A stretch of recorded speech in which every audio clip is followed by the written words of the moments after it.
Hi, friends. Welcome to the Hey Fundraiser podcast. I'm your host, Mary Peterson, and whether you're a frontline fundraiser, an executive director, a board member, or someone just wanting to make an impact in your community, this podcast is for you. We cover all facets of fundraising, and our main objective is to give you ideas and inspiration to help you raise more money. Join us as we grow, learn, and make an impact together. Hey, fundraiser. Today, we are going to talk about a milestone moment in every major gift officer's career, closing your first six-figure gift. Whether you are new to major gifts or just haven't hit that 100K mark yet, this episode is for you. Now, if you have had a six-figure success in the past, you should also listen because you can relive the glory. And I'm sure you're reminiscing right now about your first six-figure solicitation and the yes and all the things. So this is a huge moment. I remember my first six-figure gift, but it's more than that. You get the yes and you're just on cloud nine. And so you get to go back, you get to tell your boss, which is super exciting. And then it kind of cools down for a minute. And then the check arrives or the stock arrives. And then you get to be euphoric again. So it kind of ebbs and flows, but it is such an important moment, a milestone moment, a statement moment in your career when you can close your very first six-figure gift. So that is what we are going to dig into today.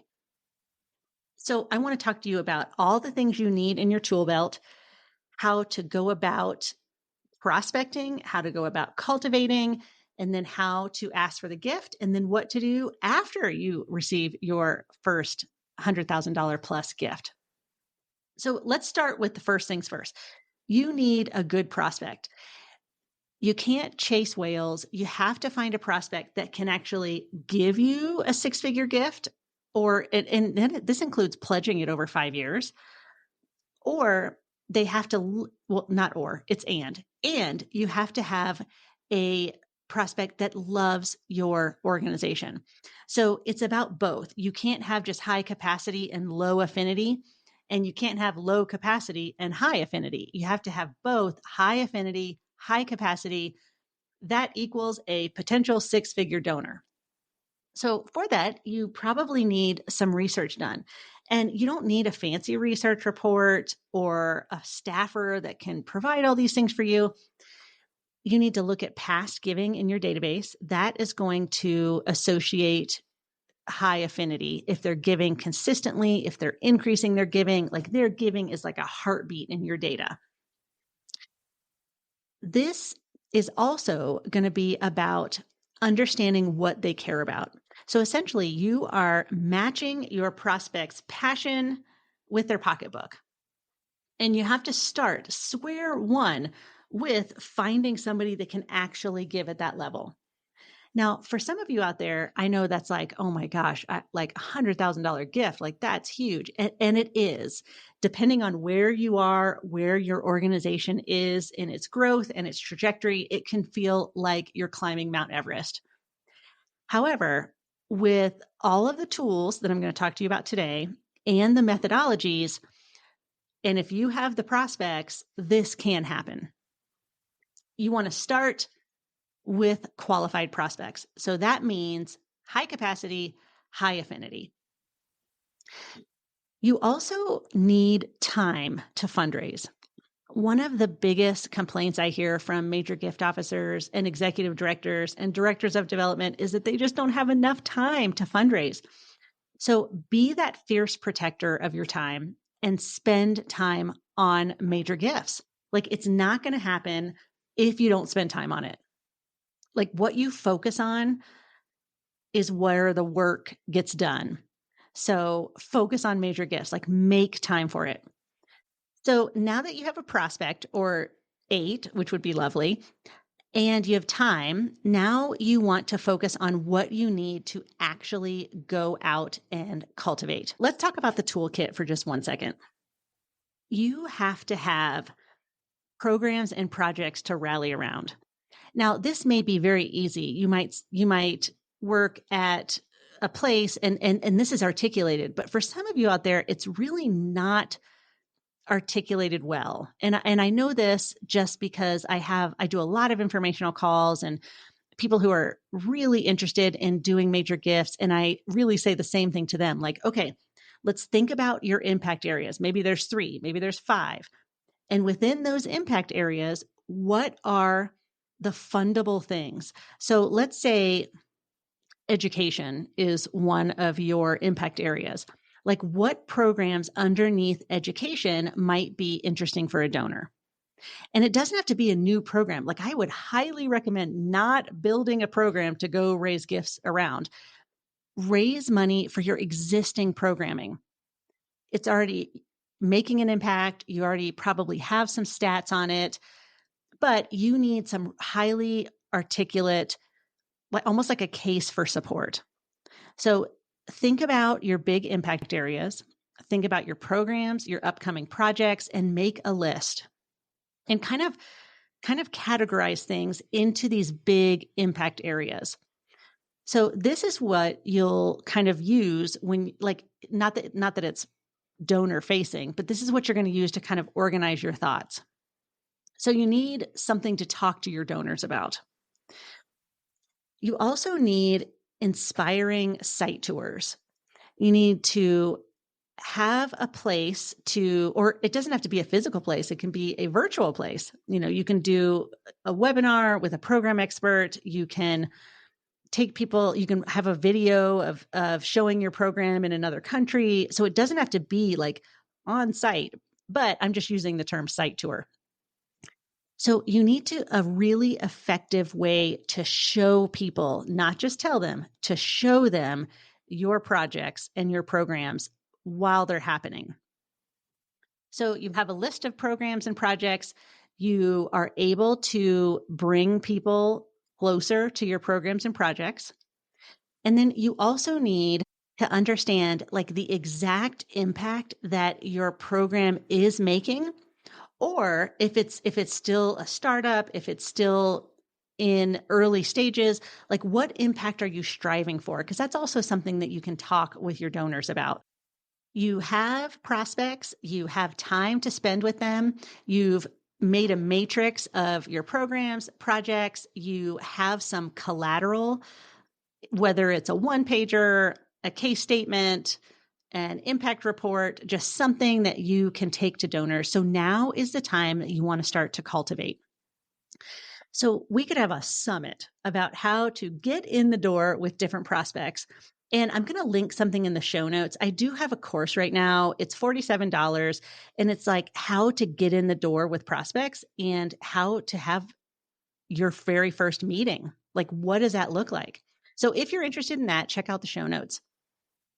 Essentially, if you can pick your top prospects, start cultivating. Now, when we talk about cultivation, this means really working on building trust, meaningful relationships. So you want to initiate contact and you want to engage in regular personalized communication. So there's a concept called moves management. And I know many of you have heard about this. It's really a framework for how to move. That's why it's called moves management.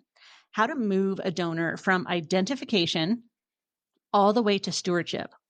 And how that works is you identify your prospect, then you qualify them, right? They have to have affinity and capacity. Then you cultivate them, then you solicit them, and then you steward them. And then that becomes a cyclical cycle, and kind of round and round we go with our prospects and donors.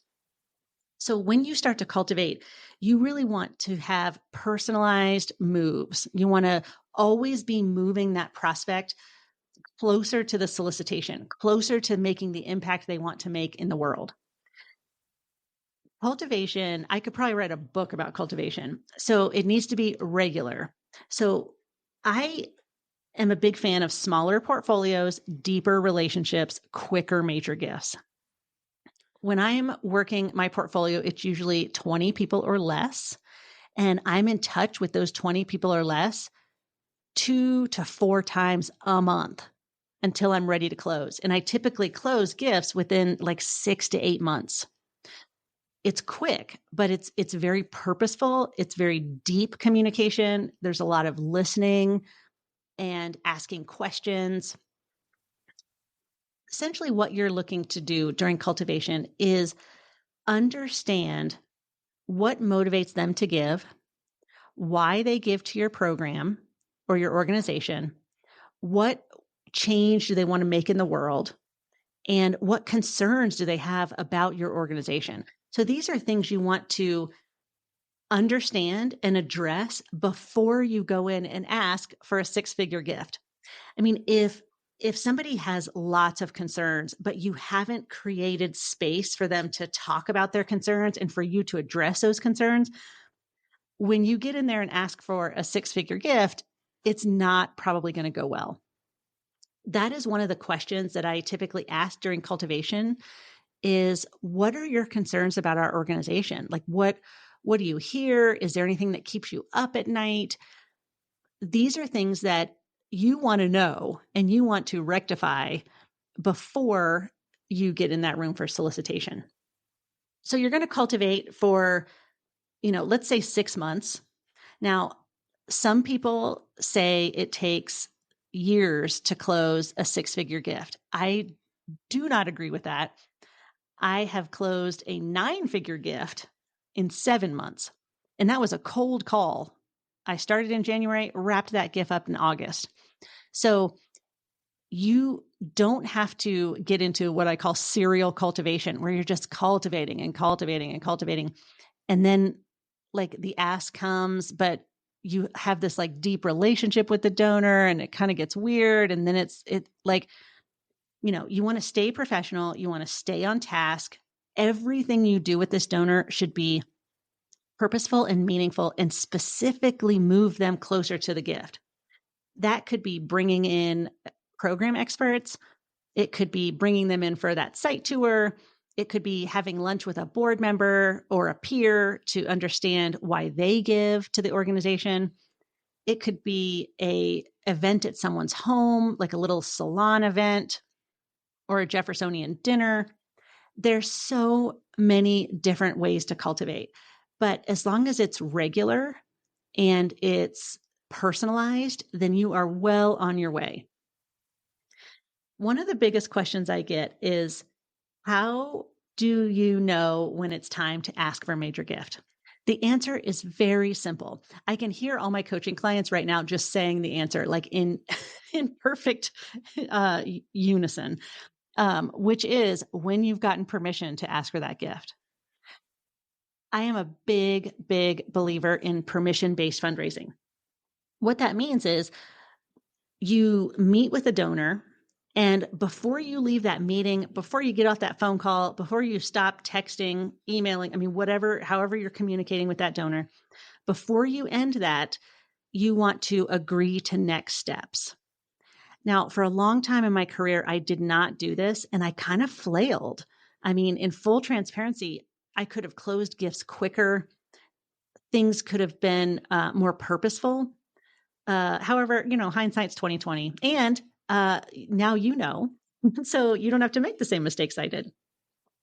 So you're getting permission for the next step. So here's a couple examples of what that looks like. So let's say you're having a lunch with a donor or prospect. It's your first lunch. It's your first meeting with them, and you're wrapping things up. And you pay the bill, or the donor pays the bill. Before you leave that lunch, you want to say, prospect or donor, I'd love to really figure out what's next for us. Could I be in touch in 2 weeks to have you come in for a site tour? Would that be okay? They're going to say yes. They're going to do it. But what it does is it solidifies that you want to continue this relationship. It also lets them know like what step is coming next. And then you want to follow through. Like if you say, I'll be in touch in the next 2 weeks to get your private tour scheduled, by golly, you better be in touch in the next 2 weeks. Like this is about building trust. And you want to be that trustworthy person that is in their life that shows up when they say they are going to show up. So don't ghost your prospects. Once you start cultivating, don't stop cultivating. and just be solid, be that reliable person that does what they say they're going to do. So this permission-based fundraising really helps you stay on track. I mean, it has been an absolute game changer for me and my clients. So I highly, highly, highly recommend it. Where this really comes into play with, the question of how do I know when it's time to ask for a gift? This is when it comes into play. When you're ready to ask for a gift and you think the prospect is ready. I mean, you know why they're giving, you know what they love, you know how much you're going to ask for, you know their passion and what they care about, what kind of changes they want to make in the world, and that next meeting is the ask, then before the meeting ends, you want to say, John, next time we talk, I would like to talk to you about a significant financial commitment to support program ABC. Would that be okay? Now, one of two things is going to happen. One of three things is going to happen. One, they're going to say, actually, now's not a great time. I've got money tied up in an investment. I've got, whatever it is. And they're kind of like saying, not yet. And that's okay. That is okay. You keep cultivating. You say, I completely understand. And I'll revisit with you in a couple months. But in the meantime, let's continue our relationship. And then figure out your next step with that person. That's one option. Second option is they're going to say, yes, next time we meet, let's talk about a gift. Awesome. The third option, which happens a lot more than you would think, is that curiosity overcomes them and they say, well, I don't know that I can wait a couple of weeks. Like, what are you thinking? This has happened to me many times. And so you want to make sure that this is where the purposefulness comes in, that you know what you want to ask for, because when that situation comes up and they're feeling good and they want to know, then you say, well, John, I'm excited that you're excited. So let's talk about it now. I know how much you love our nursing program and that your late wife was a nurse. And something that we've kind of been talking about is starting a scholarship in her name. And that would mean a $250,000 commitment to have the Joanne Smith nursing scholarship. And you would, talk for another minute about the impact that's going to make, all the things. And then you would say, how does that sound to you? So you have to be ready to solicit, even though you're not at the solicitation meeting. But I will tell you, like 1 out of 3 people for me have been like, oh, I don't want to wait. Like, what are you thinking? Like they just can't fathom like waiting. So you're cultivating, you're doing permission-based, you're staying on track, you are asking to ask, right? You're getting permission for that solicitation. And then you make that ask. So I want to inspire you to be bold. Let me step back for a second. A lot of my coaching clients, there's a fear, right, of getting a no. And that is completely understandable because you're putting yourself in a very vulnerable position to get a no. And that's scary. And I've got lots of tools to help you overcome some of those objections. However, help my coaching clients understand that, you work for an organization that you love, or you volunteer for that organization, and that organization does amazing things in the world. Your donor also wants to make that amazing change in the world, but they can't do it without your organization. So you really are just the humble facilitator that is bringing this amazing opportunity to make change to this donor. So a lot of my clients have like almost imposter syndrome. Like, who am I to ask this person for $500,000 gift? And my answer is, you're the right person. You love your organization. You want to see it do well. You have amazing opportunities with your programming. and you have a donor who wants to invest. So you are that person. So I want you to remember that, because if this is really truly your first six-figure gift, I know, I understand the nerves, the anxiety, the thought process that comes with all of that, because I know that your mind is going to go in a million different directions. What if this happens? What if I ruin the relationship? I get it. I've had all those thoughts. Every fundraiser in the world has also had those thoughts. But you be confident, you be enthusiastic about the organization's work. You express sincere appreciation for even their consideration, and you make that ask, and it's going to be bold.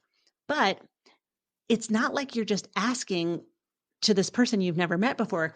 If you've done the work, you've spent the last 6 months cultivating this relationship. And that means educating them, understanding what makes them tick, understanding why they care about your organization, presenting the programs and projects that they care most about. So you're kind of putting all these things together and then just inviting them to invest. That's all it is.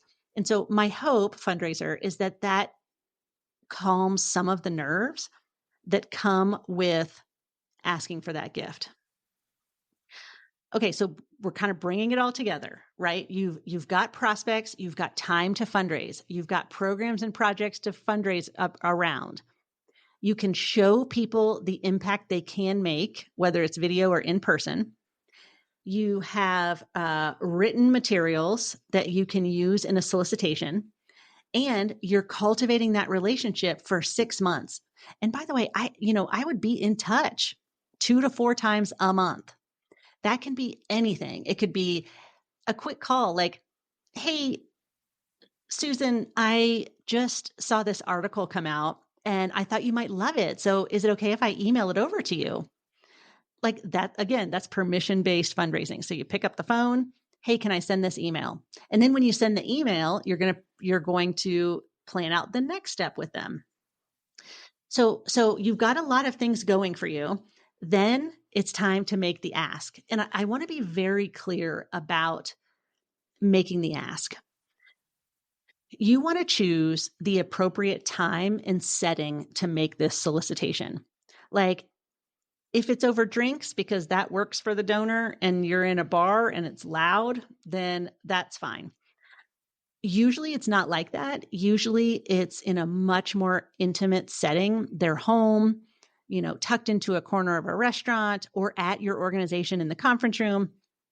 But you want to choose the appropriate time of year and then the right setting for this ask. Again, you want to be confident.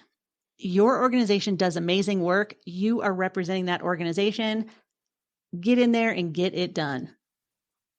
And then with your ask, you want to be very specific.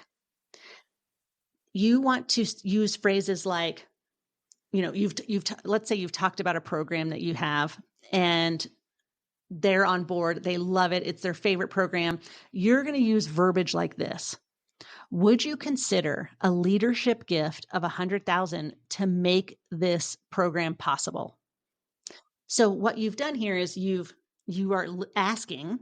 It is a question. It should never be a statement. It's always a question. You're calling them a leader. You have a very specific gift amount in mind. And you're telling them that you're asking them to support a very specific program or project. So those 3 things are going to help you make the ask. And it's going to be very clear. It's just very clear. Your donor is going to think about it for a minute, right? They're going to think, I've got investments, I've got this thing going on and this thing going on. And it's not awkward. It might be an awkward 10 seconds but you'll literally be able to see the wheels turning and your prospects thinking like, can I swing this? Do I need to pledge it over 2 years? There's all kinds of things going through their head. So even though it's quiet, it's not that quiet for them. It might be quiet for you and you might be like, oh my gosh, I just want to fill this silence so badly, but don't do it, fundraiser. You want to be silent. Let them process.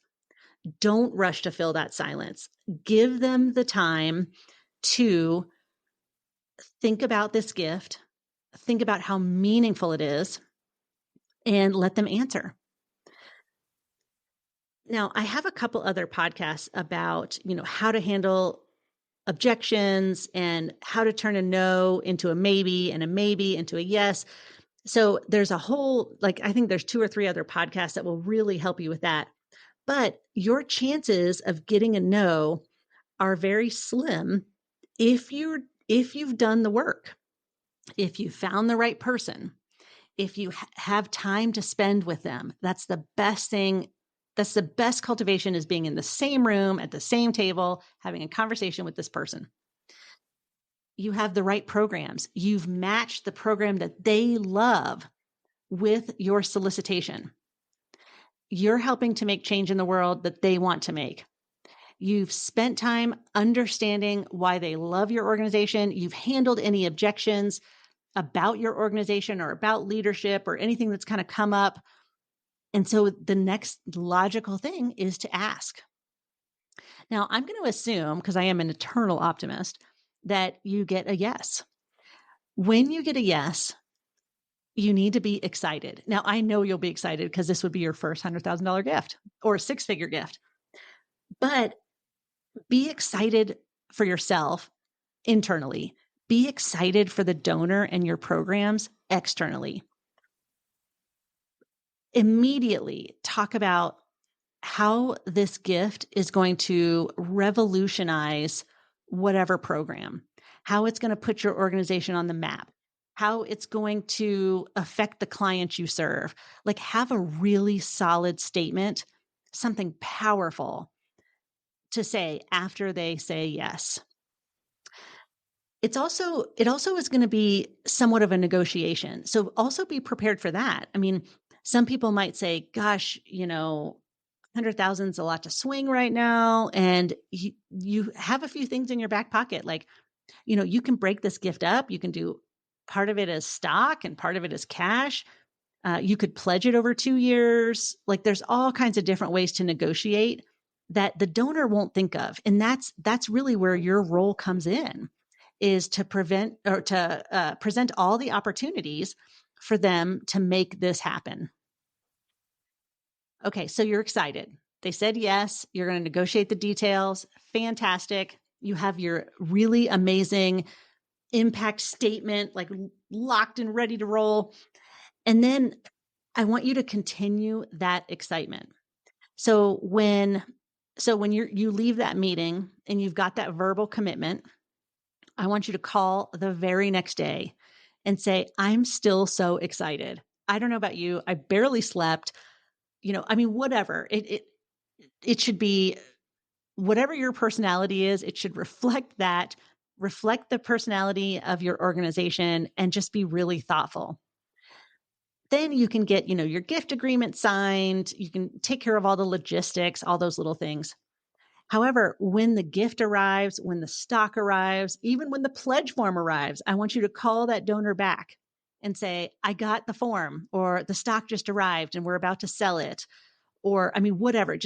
These are just really lovely stewardship touch points that are really day makers.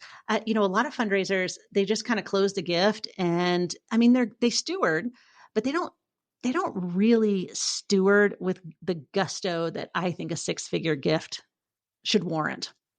So like I said, when I get a 6-figure gift, I call the next day. I talk about how excited I am.